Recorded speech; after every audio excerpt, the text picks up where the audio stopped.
बिस्मिल्लाहिर्रहमानिर्रहीम अस्सलाम वालेकुम। प्यारे दोस्तों, अल्लाह तबारक व तआला से मोहब्बत करने वाले लोग अक्सर औक़ात कोई ऐसे कारनामे सरअंजाम दे देते हैं जिनके बारे में आम इंसानी दिमाग सोच भी नहीं सकता। आज की इस वीडियो में हम आपको भारत की रियासत केरला से ताल्लुक़ रखने वाले शिहाब नाम के एक ऐसे नौजवान की कहानी सुनाने वाले हैं जो कि पैदल हज करने के लिए केरला से निकल चुका है। जी हाँ दोस्तों, ये भारत से पैदल हज करने के लिए निकल चुका है और ये शख्स पैदल अल्लाह तबारक व तआला के घर पहुंचेगा और वहां रुककर हज का फरीज़ा सरअंजाम देगा। इस शख्स ने इस वक्त निकलने को इसलिए मुनासिब समझा ताकि ये हज के दिनों तक वहां पहुंच जाए, क्योंकि ये पैदल मुसाफत है, एक लंबी मुसाफत है और इस शख्स ने तकरीबन रस्ते में 3 से 4 ममालिक को क्रॉस करना है और वहां पर पहुंचना है। आज की इस वीडियो में हम आपको इस नौजवान की ज़िंदगी की तफसीलात बताएंगे। आपको ये भी बताया जाएगा कि ये समंदर को कैसे पार करेगा, ये भी बताएंगे कि इसने मुख्तलिफ ममालिक के वीज़े कैसे हासिल किए और पैदल हज करने में इसको किन मुश्किलात का सामना करना पड़ सकता है। ये भी बताया जाएगा कि ये रोज़ाना कितने किलोमीटर तक चल पाता है और रास्ते में ये क़याम कैसे करता है, और फिर जब ये किसी जंगल से गुजरेगा या सहराव बयाबान से गुजरेगा तो इस शख्स ने किस तरीके से अपने आप को जियो लोकेट करना है और कैसे अपनी जान को बचाना है। लिहाजा इस वीडियो को आखिर तक ज़रूर देखिएगा। दोस्तों, शहाब की कहानी कुछ यूँ है कि इसका ताल्लुक भारत से है और ये काफ़ी अरसे तक नौकरी के सिलसिले में सऊदी अरब के दारुल हुकूमत रियाज के अंदर एक फैक्ट्री में काम करता रहा। ये एक स्टील मिल्स का मुलाजिम था और फिर उसके बाद इसने मुख्तलिफ जगहों पर काम किया। पेशे के एतबार से ये एक स्टील मिल डिज़ाइनर भी है और ऑटो इंजीनियर भी है। दोस्तों, ये शख्स इतनी काबिलियत रखने के बावजूद अल्लाह और उसके अहकामात पर इस कदर अमल करता है कि तारीख़ में शायद ही कोई ऐसा दिन गुजरा हो जब इसने कोई नमाज छोड़ी हो। ये शख्स अल्लाह तबारक व तआला के हुजूर कुछ इस तरीके से पेश होना चाहता था जो कि इसके लिए बाइस सुरखरुई साबित हो। लिहाजा इसने ये प्लान किया वहीं पर सऊदी अरब में काम करने के दौरान कि ये भारत वापस जाएगा और वहां से यहाँ तक पैदल सफ़र करेगा।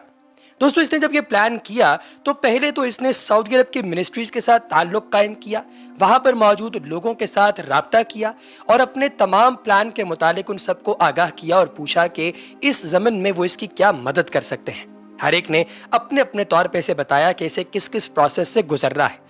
बेशुमार लोग जब इसकी इस पूरी कहानी के बारे में सुनते तो बहुत ज़्यादा खुश होते कि भाई वाह, कोई शख्स ऐसा भी है जो कि इस कदर दीवाना है और इतना लंबा सफ़र पैदल करने का प्लान रखता है। तो वो इसी बात को मद्देनज़र रखते हुए इसे परमिशन इनायत कर देते थे। दोस्तों, आपको मैं बताता चलूं कि भारत के इलाके केरला से लेकर सऊदी अरब तक यानी मक्का मुकर्रमा तक जो टोटल फासला बनता है वो लगभग 8600 किलोमीटर यानी 8600 किलोमीटर बनता है। ये इतना लंबा फासला है कि पैदल तो इंसान इसके बारे में सोच भी नहीं सकता, लेकिन ये भाई साहब न सिर्फ सोचे बल्कि इसके ऊपर चल भी पड़े। दोस्तों, अब इन्होंने वहां पर जो मौजूद मिनिस्ट्रीज थी उनसे तो परमिशन ले ली, लेकिन उसके बाद एक और बहुत बड़ी चीज़ थी जो कि इनके रास्ते की रुकावट के तौर पे साबित हो रही थी। वो था कि ये अपने आप को ज़हनी तौर पे तैयार करके भारत की सरकार से इस चीज़ की परमिशन लें कि वो इनको यहाँ से सेफ पैसेज दे और फिर ये मुख्तलिफ ममालिक से गुजरते हुए आगे बढ़ें। अब ये काफ़ी सारे ममालिक रास्ते में पड़ते हैं, लिहाजा हर एक मुल्क की एम्बेसी से परमिशन लेना भी एक बहुत बड़ा टास्क था जिसे इन्होंने पूरा करना था। इन्होंने मुख्तलिफ एम्बेसीज से इस चीज़ की परमिशन ली और तकरीबन हर एम्बेसी ने बड़ी खुशी से इनको इस चीज़ की परमिशन दे दी। 1 साल का अरसा इन्हें इन तमाम चीज़ों में लगा और फिर ज़ादेरा इकट्ठा करने के लिए किसी भी तरह से अच्छे पैसे किसी अच्छे रिसोर्स से हासिल करने के हवाले से भी इन्हें काफ़ी ज़्यादा मेहनत करनी पड़ी कि कोई ऐसे कार्ड्स हों, ऐसे बैंक्स हों जो रास्ते में पड़ने वाले हर शहर और हर मुल्क के अंदर काम कर सकें, क्योंकि इन्हें पैसे दरकार होंगे।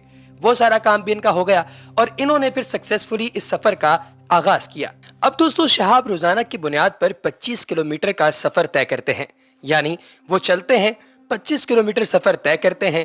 फिर उसके बाद कोई भी मस्जिद जो उनके रास्ते में पड़ती है उस मस्जिद के अंदर स्टे करते हैं, फिर वहाँ से निकलते हैं और अगले 25 किलोमीटर के सफ़र पर रवाना हो जाते हैं। जब उनसे पूछा गया कि इस सारे सिलसिले में उन्हें कितने दिन लगेंगे तो उन्होंने बताया कि उन्हें कुल 280 दिन लगेंगे कि वो यहाँ से सऊदी अरब तक पहुँच सकें, यानी आइंदा साल 2023 में जब हज का मौका आएगा तो ये वहाँ पर पहुँचे हुए होंगे।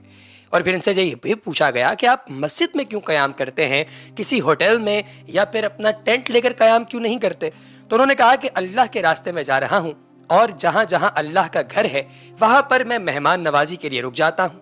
अल्लाह का घर है तो अल्लाह के घर से तो कोई निकाल नहीं सकता, اس لیے یہ مجھے سب سے زیادہ کمفرٹیبل اور فیزیبل لگتا ہے۔ دوستوں یہ جہاں تک بھی جا رہے ہیں لوگ ان کا اٹھ کر استقبال کرتے ہیں، اور جس جگہ پر انہوں نے پہنچنا ہوتا ہے وہاں کے لوگوں کے ساتھ ان کا پہلے سے رابطہ ہوتا ہے۔ پھر انہوں نے اپنے آپ کو مختلف جگہوں پر انشور کروا رکھا ہے کہ اگر خدا نہ خواستہ راستے میں کوئی دقت پیش آتی ہے، بیمار ہوتے ہیں یا کوئی گاڈ فاربڈ ایکسیڈنٹ ہو جاتا ہے، تو ان کو ہر ایک ملک کے اندر علاج اور معالجے کی سہولیات بھی فراہم کی جائیں گی۔ اس کے علاوہ سمندری راستہ یہ کیسے عبور کریں گے، اس کے حوالے سے انہوں نے یہ بتایا ہے کہ کسی لانچ کے ذریعے یا کسی شپ کے ذریعے میں یہ سمندری راستہ عبور کروں گا، لیکن کوئی فائنل بات ابھی تک ہمارے سامنے نہیں آئی، کوئی ٹکٹ بکنگ یا کوئی ایسی چیز جس سے پتہ چل سکے کہ 100% انہوں نے سمندری راستہ کیسے عبور کرنا ہے۔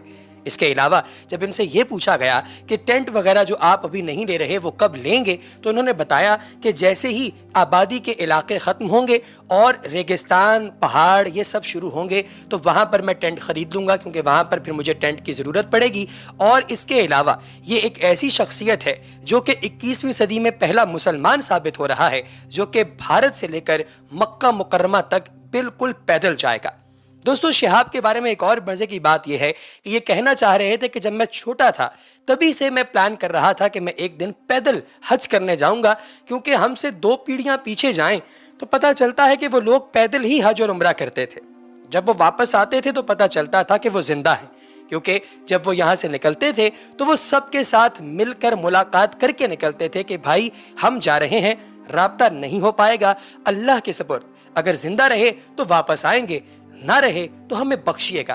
اور اسی روایت پر عمل کرتے ہوئے آج بھی جب کوئی حج یا عمرے پر جاتا ہے تو وہ سب سے پہلے اپنے پورے خاندان کو ملتا ہے، ان سے ملاقات کرتا ہے، معافی مانگتا ہے، اور پھر اس کے بعد عمرے یا حج پر جاتا ہے، حالانکہ پتہ بھی ہے کہ رابطے میں رہیں گے۔ لیکن جو کام یہ کرنے والے ہیں یہ اس دور کی یاد تازہ کر دے گا جب لوگ قافلوں کی صورت میں اکیلے جایا کرتے تھے۔ دوستو اب آپ کو مزے کی بات یہاں پر بتائی جائے کہ پاکستان سے تعلق رکھنے والا ایک شخص بھی ایسا ہی پلان کیے ہوئے ہے۔ عین ممکن ہے کہ تقریباً 2 سے 4 ماہ کے اندر یہ شخص بھی یہاں سے نکلے، اور اس کا نام ہے محمد عثمان ارشد۔ دوستو اس وقت یہ ایمبیسیز وغیرہ کے ساتھ رابطے میں ہے اور وہاں سے اپنے اس فائنل ٹور کا اپروول لے رہا ہے، مختلف ایمبیسیز کے اندر اپلیکیشنز دے رہا ہے۔ اگر محمد شہاب کی طرح ان کا بھی یہ سارا پروسیس قبول ہو جاتا ہے تو شاید یہ بھی نکل جائیں حج پر۔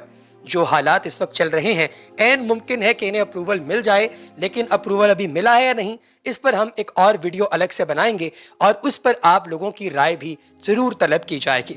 پیارے دوستو یقینی طور پہ آج کی یہ ایمان افروز ویڈیو آپ کے لیے فائدہ مند ثابت ہوئی ہوگی۔ اگلی ویڈیو تک ہمیں دیجیے اجازت، اپنا بہت سا خیال رکھیے گا، دعاؤں میں یاد رکھیے گا۔ اللہ پاک کی ذات ہمیں خوش رہنے اور خوشیاں بانٹنے کی توفیق اور ہمت عطا فرمائے۔ اللہ نگہبان۔